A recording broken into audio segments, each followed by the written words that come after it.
Hey guys, how's it going? Welcome back to the Clause and Effect podcast. Got my boy Rati on here today. One of Yes, our sir. first original supporters, which is something that I want to shout you out and say thank you for being our first supporter when we kind of jumped onto the scene, started doing the podcast, started doing clips. You were always showing love. So much appreciated.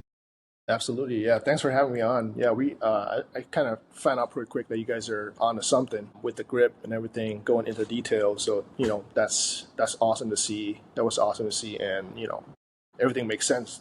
Everything you guys said makes sense. So, Yeah, we absolutely. felt like it was kind of nerve wracking at first when we first started doing content because we felt like we were the only ones. We were like, man, are we? Because we'd seen, we'd been around the industry, we'd kind of seen everything with of instruction with our last jobs that we worked at, where we kind of felt like we were on our own with how we were describing things. And it's like, man, is there anybody else? And then we got into social and it was like, all right, are we Hmm. alone here? And then getting endorsement from guys like you. I mean, you're killing it on Instagram, so that was a cool stamp. Like, all right, cool, we got Roddy. Like, awesome. We're kind of assembling our Avengers Yeah. to fix because we kind of had the vibe that golf instruction was broken a little bit. Like, what was your thoughts when you first got into kind of creating social media content and what's kind of your vibes now?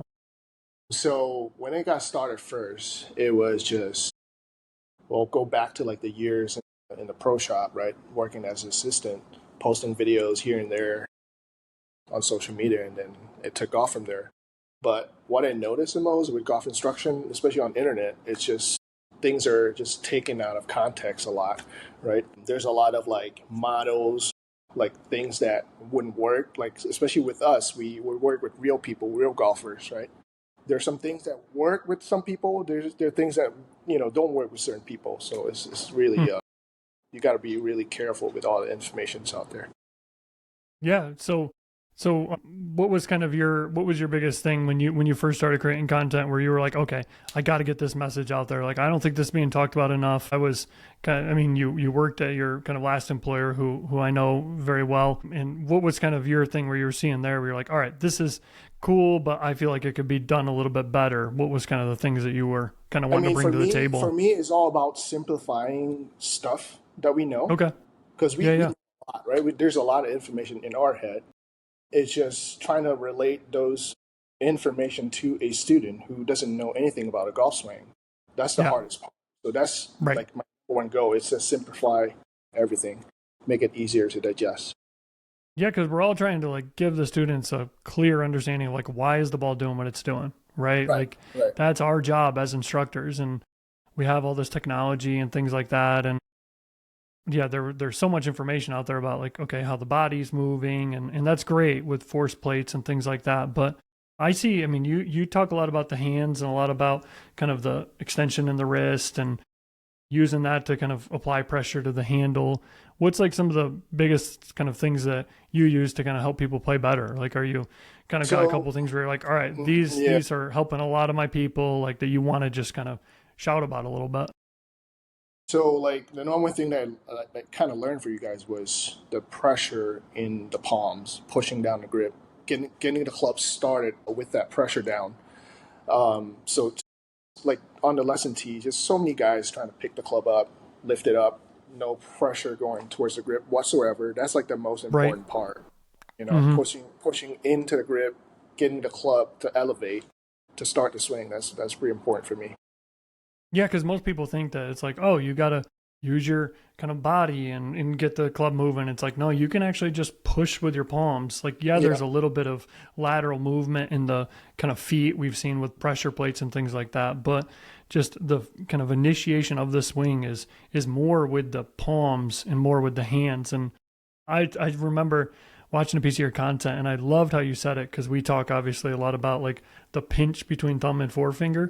And Yep. you said, imagine that all the fingers are sewed together.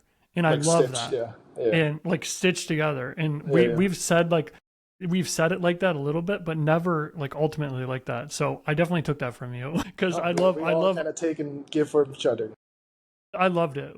Because it makes so much sense. I tell my students, I'm like, you got to imagine that if I dropped water on your hand, that it would just bead off the side of your hands.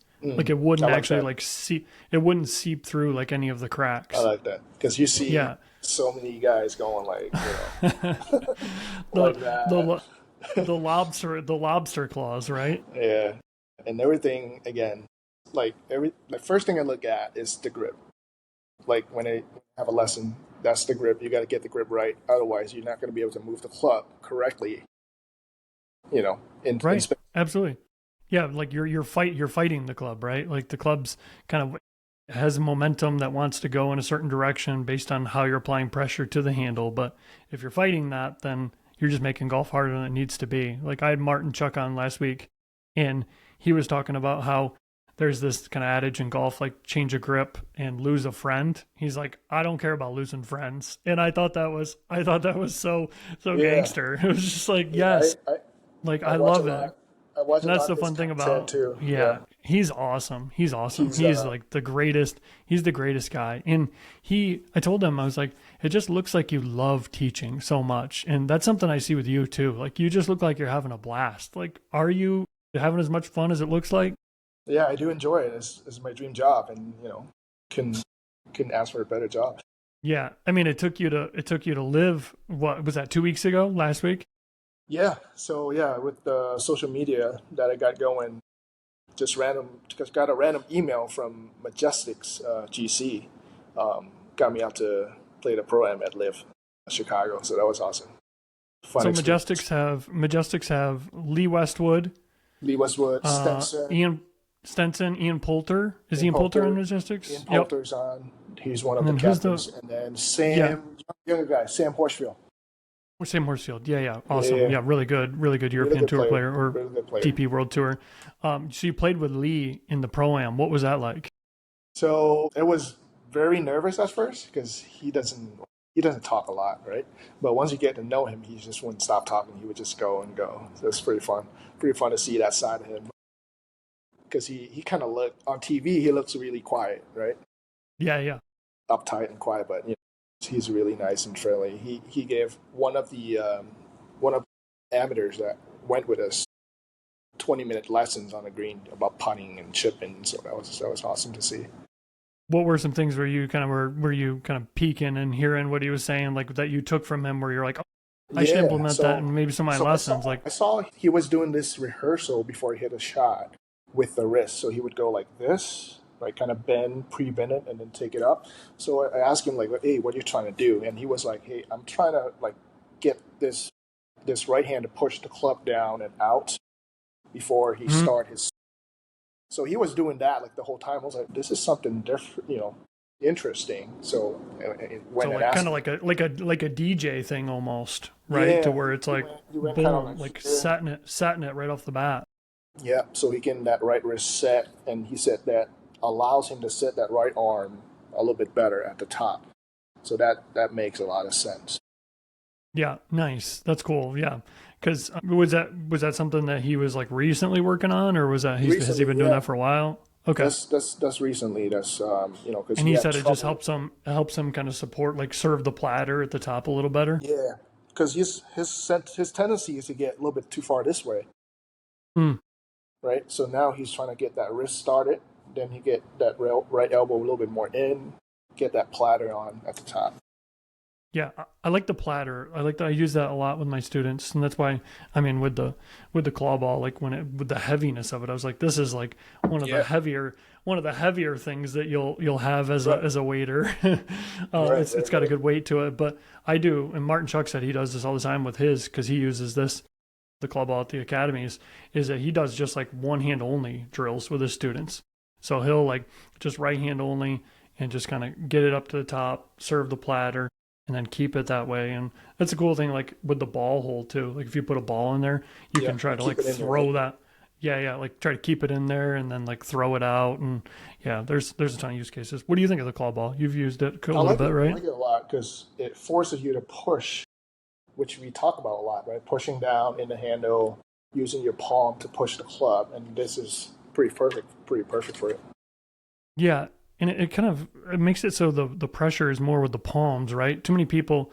I was talking to John Tattersall, and we were talking about like grip pressure, and he's like, "Well, we're getting all this data of like how the better golfers are like gripping it tighter. I'm like, yeah, it's tight, or but it's more like it's also just really concentrated, right? Right. With the claws and with the pushing. It's not like they're just like squeezing it harder and that's how they're doing it. That's why I like the claw ball, because when you like curl your fingertips, it forces you to just like push like that. And then yeah, because most people they got the lobster claws, as we call them here at The Claw. lobster claw. Yeah. Yeah, those are the claws we don't like to see. We like to see No, more of these claws. for Yeah. sure. For sure. You got a pretty good game. What's your like background when it comes to golf? So I grew up in Thailand. So I play a lot of golf in Thailand. Play all the, junior golf, high school golf, college golf in Thailand. And a bit of professional in that Thai circuit for a little bit, for like Nice. 4 years. So I did that for 4 or 5 years, and came to the states 2012, and then started coaching ever since.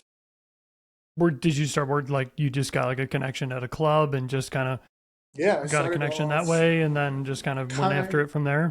kind of, yeah. So I started off in the pro shop, assistant pro, and then coach part time on my day Okay. offs, and then started to pick up, some momentum from there. Then found golf tech, so I went to golf tech for like a year, and then social media blew up. Decided to went on my own, so here I am, doing my own things, independent.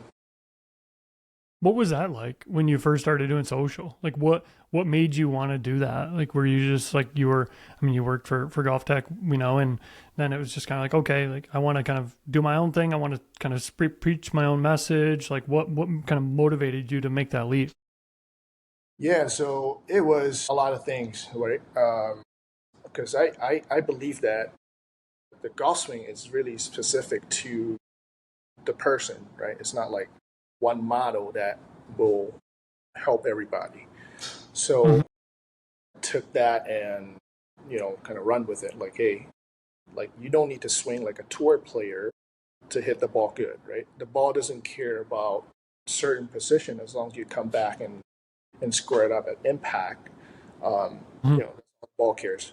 So that's what kind of drive me. So what was some kind of key things that you made sure that okay, maybe not everybody's the same, were there key kind of Yeah, pieces that everybody kind of had to have? Because you said it, what you said there with like making sure everybody's kind of coming back down into the ball, or you're definitely talking about like inside out, kind of forward shaft lean. Like what are your main kind of thoughts with that?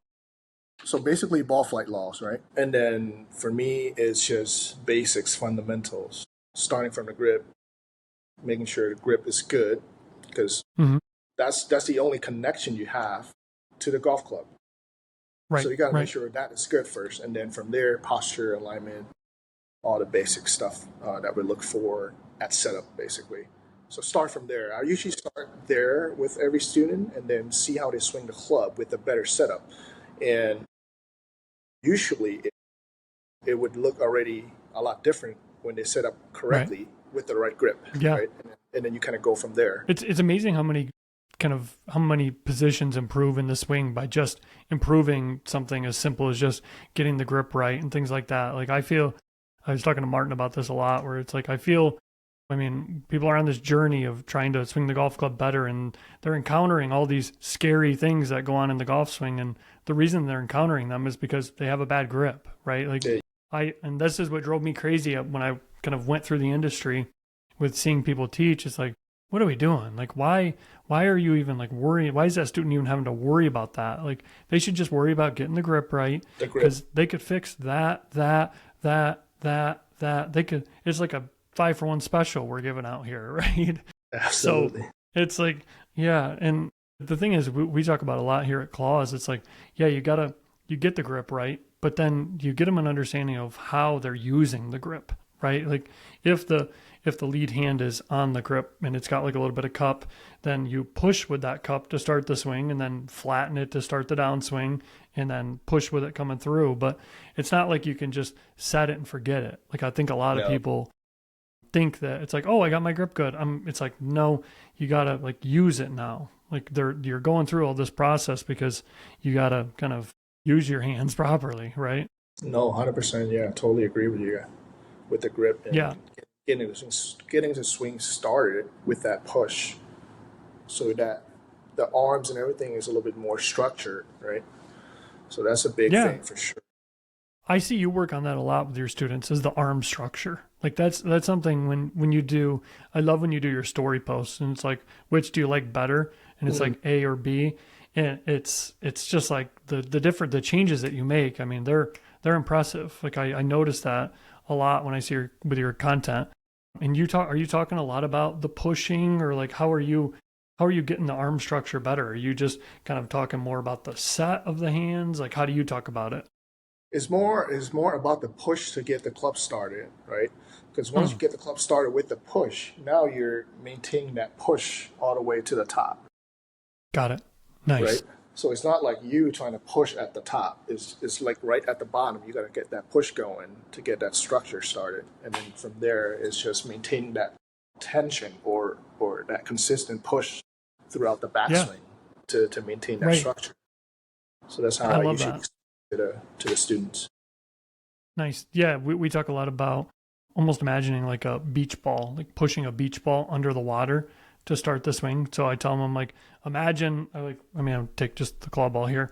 It's like imagine you're standing in like a pool of water and just Yeah. push that beach ball under the water to start the swing. And it's like once people get that visual, it's like, my gosh, it makes so much sense of the hands actually have to drop about 2 inches when they start the swing. And that's what we've seen with all of our data we've done. It's like the grip starts in one spot and then drops about 2 inches, and Yeah. then it stretches away. We'll say like 4 to 5 inches outside the trail hip, but it's always going down. It's never just like up, or definitely not up and lifty, right? It's No, just no, no, no. pushing out away.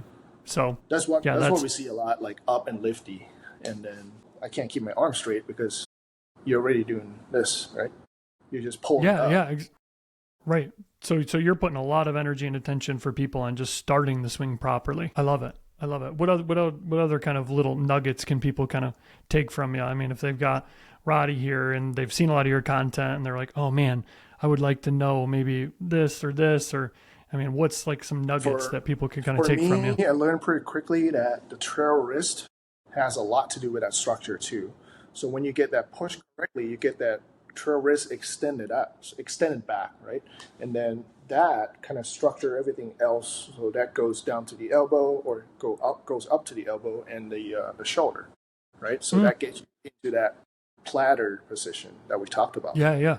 So having that trail wrist bend correctly allows the elbow to bend correctly, sets up the structure at the top. So that's what I talk about a lot during the lessons there. When did you figure out that was like a big thing? Like, was that something you kind of think about in your own game, or is that In my own something you've game, kind of like, in yeah, my own game, and then when a couple years ago when Sean Foley came out with the that pro sender? pro center, I'm like, oh yeah, there we go. Because not I everybody mean, has the same. that's a great one. Yeah. Yeah, so not everybody has the same left hand grip, right? Or lead hand grip. Some people have it weaker, some people have it more stronger, but most of the time, if you look at the trail hand, it's pretty neutral for the most part, right? Or even you're a little stronger with the trail hand, you still need to bend some amount to get that structure going. Right. And then what are you kind of getting people to like we talk a lot about how as you're coming into the ball, it's like you're keeping that cup, but as the trail arm goes from like bent to straight, it's like Mm-hmm. that right hand is losing extension a little bit because A little bit. it's if you keep the cup, then sometimes it's hard to control like the trailing edge of the club, right? Like it gets a little diggy sometimes. So we talk a lot about like trying to feel like you're keeping the grooves to the sky. How are you talking about like impact with people? Are you just kind So of getting them to punch more than anything? impact release. I like to. I think I saw this from your page where a Hmm. lot of people struggle with that flip or we'll call it the hook flip or whatever, right? The Yeah, the trail roll. hand flip. Yeah. The roll. The Yeah, where they roll. kind of roll the fingers over. Uh huh. Yeah, so Yep. I like the way you say it in one of the videos where you keep the fingers a little bit more behind the wrist, kind of coming through impact, right? So that kind of resonates with me a lot. keeping that fingers back, delivering the club with some shaft lean, right? That's Hmm. pretty. Because most people Right. that I see, they don't have any shaft lean. They would just go like this. Yeah, exactly. Right. Yeah, that's one thing I talk about with John Tattersall. He teaches some tour players, and he's a just a genius about the golf swing, in my opinion. He's seen a lot of data, and he's like, but the best players we've studied, the trail wrist is going from extension, and then like right at impact, it kind of loses a little bit of Mm-hmm. extension. And I'm That like, way. yeah, for really good players, absolutely, but for most people, they need to feel the palm driving first, and then they can kind of learn to let it kind of release a little bit and let the club head pass the handle. But Yeah, 100%. yeah, So the release would kind of look like this a little bit more, right? Letting that correct. palm Yeah, kind of, exactly. it's almost like a Yeah, flip, but it's not really a it flip. really is. It really is like me. I mean, if I'll send you, I don't know if you follow John Tattersall, but he's incredible and he has a lot of content on social. And me and him, we're like, it's okay to flip.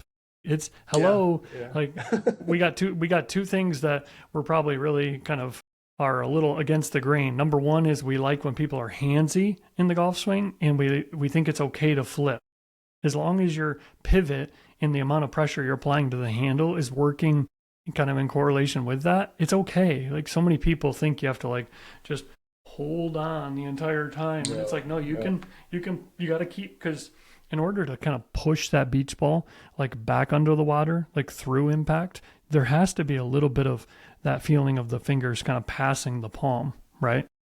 Agree, agree.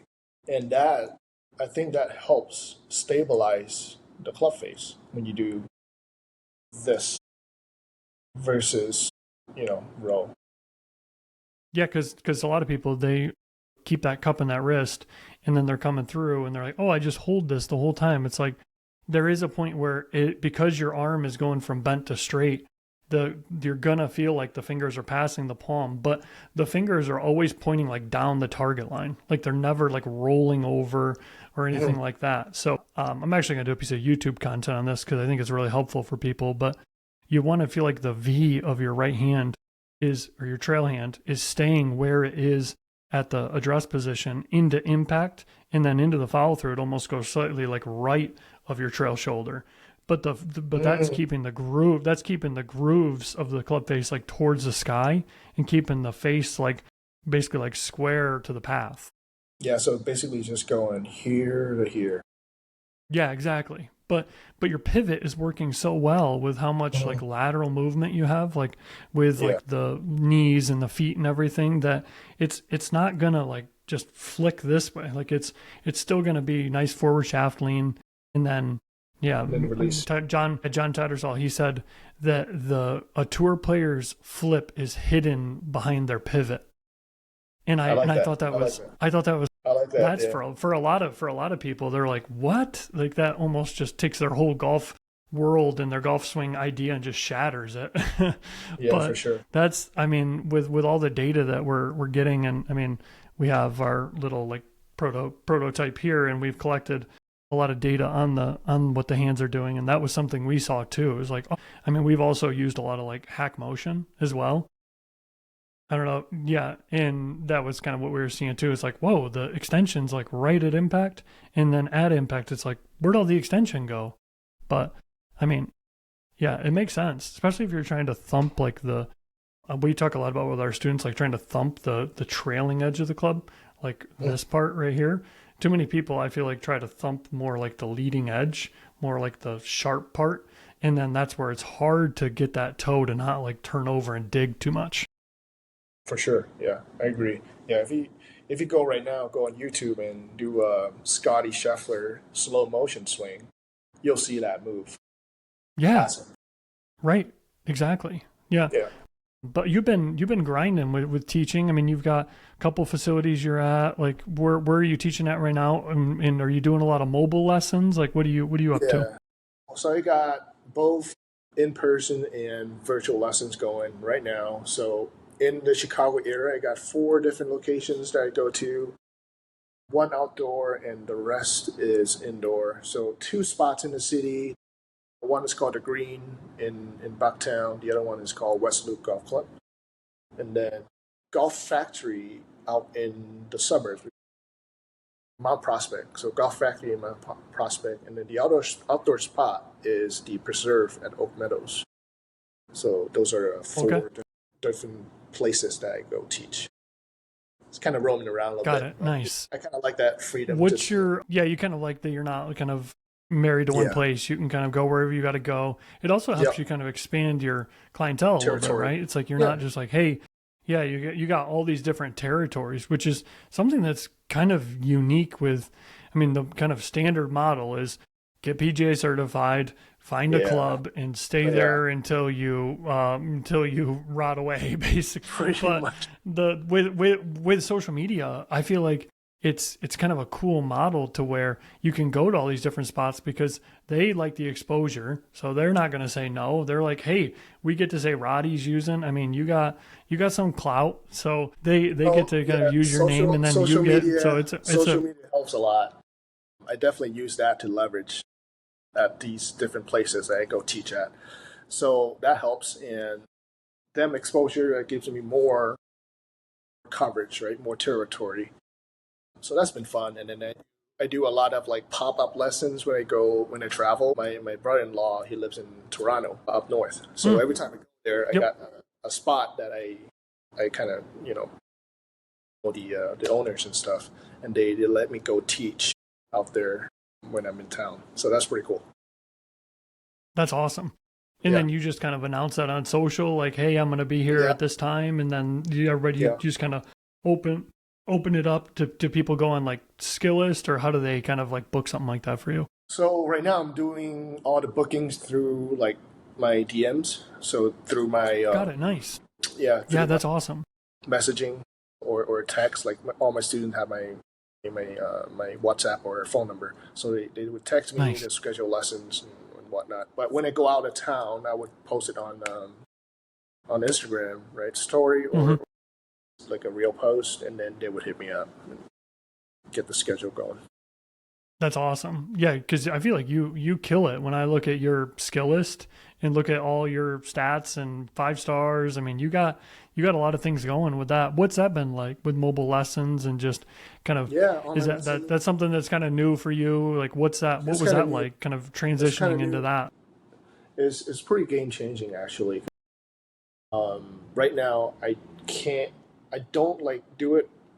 I don't want to say part time, but is right now is probably like 70% in person, 30% online. Right, Wow.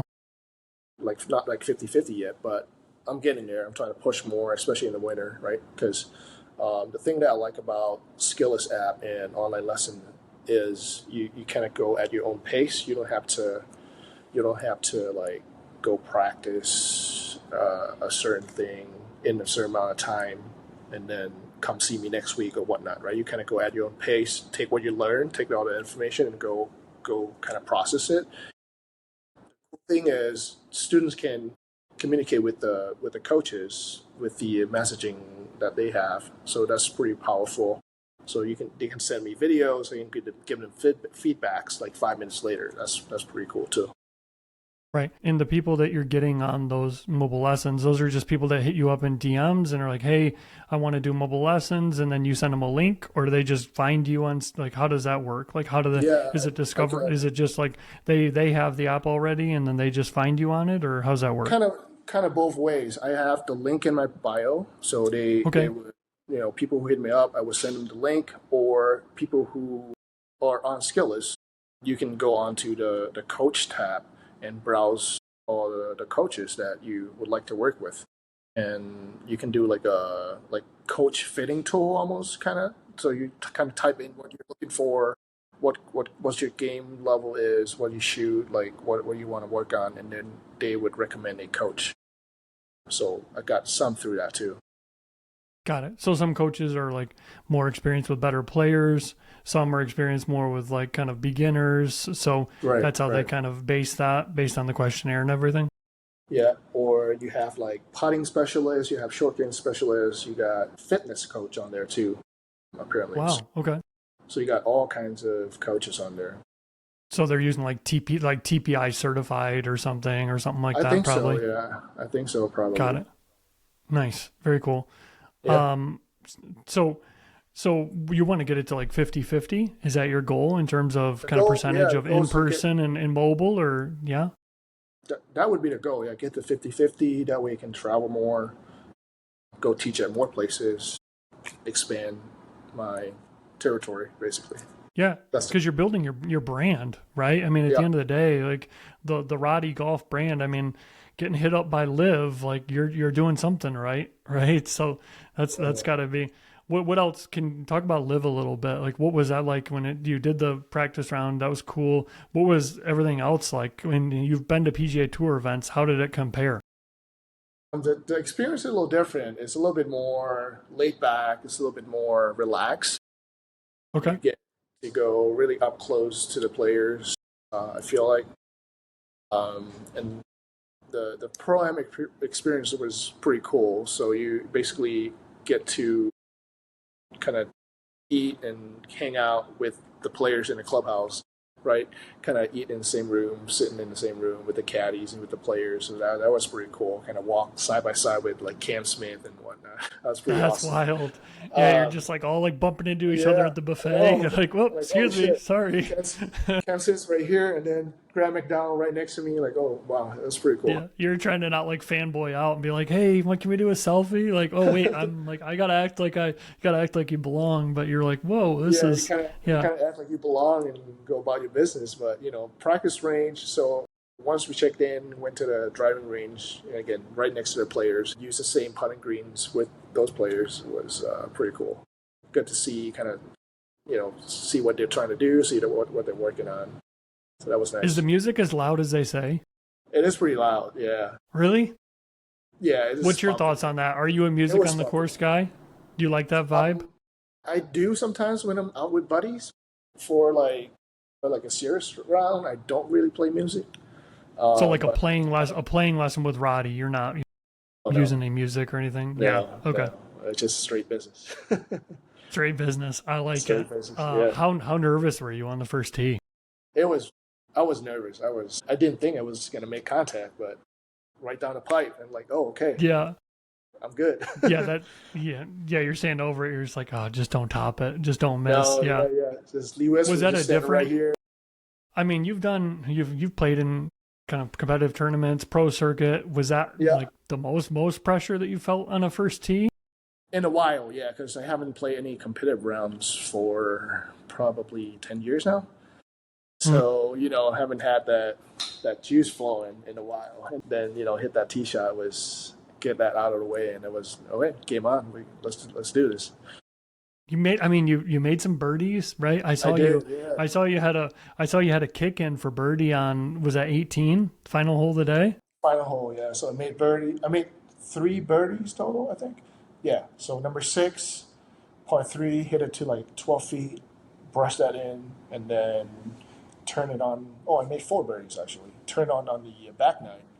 Yeah, birdie number 14, the long par five that did a whole vlog with Lee Westwood. That's like the 600-yard par five. Birdie Oof. that.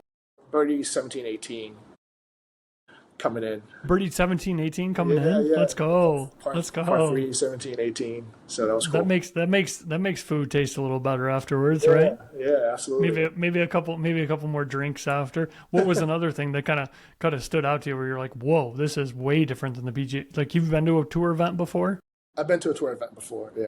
so what was like a couple other things where you're like, whoa, that's way different. The music was one, and then we got to they hook us up with the Club 54 ticket, which is unlimited drinks, open bar, unlimited food. So that was a good time on Friday after the round on Saturday or Nice. Thursday. Friday to hook us up with the full treatment. So that was Let's cool. go. Yeah. So we got to So hang Club out. 54, what's Club 54 like? Like you got hospitality, Yeah, drinks, food. What else? basically What other things you get in Club 54? it's basically a giant bar behind 18 screen. You got Okay. live music, you got food, you got sushi, you got everything, you got drinks. It was pretty wild. Dang. Yeah, That's awesome. yeah. That's really cool. Yeah, Live is. What's your thoughts on the whole thing? Like, do you think they're going to merge together? Like, I feel like I they think kind of have to. at some point they have to merge. I think because there's there's this like divide right now with golf, and it's not the best interest for the game for sure to have this going. Yeah, especially with, I mean, the originally everybody's like, oh, like, Liv doesn't have the talent, and now it's like, I mean, you look at Bryson winning the U.S. Open, like Yeah, Cam Smith. I mean, just coming off his Open Championship win, going right to Liv. Like, I mean, you got DJ, you got all these big names. It's like, and then John Rahm Rahm. goes after winning the Masters. Like, whew, okay, so now it's like originally it was like, oh, okay, like it's 80-20. Now it's like, it's kind of like 50-50, maybe even like 60-40 favor and Live. Like, we should Agree. probably Yeah, do something. We should probably do something about this. So I yeah, agree. I feel totally, like there is a little bit of a divide, yeah, I think it definitely needs to be healed up for sure. for sure. Yeah. So with lessons right now, you mean you got people you're grinding. What's some things that you're kind of seeing that they're working? You're like, oh man, okay, like that may be something that you've kind of came across. Maybe you saw a piece of content or something to where you're like, man, okay, this is something I hadn't really thought of before, but this is kind of working. Like, did you try that Lee Westwood thing like with a couple people, and did it help them? Like if they needed it, obviously Like the set risk. the Yeah, I did. sat thing. Yeah, I tried it with a few guys of mine, a few of my students. Is I think it's Nick Faldo kind of made that Yeah, the famous. preset drill. Yeah, Yeah, the yeah. preset drill. So I Huh? use that a lot during lessons, especially for people who like doesn't know how to push down or hinge the wrist correctly to set it. So I have them go to P2 and hinge it this way, making sure to get into that push and almost like a lock position, and then kind of take it Yeah. up from there. Yeah. Yeah, and just kind of push it. Yeah.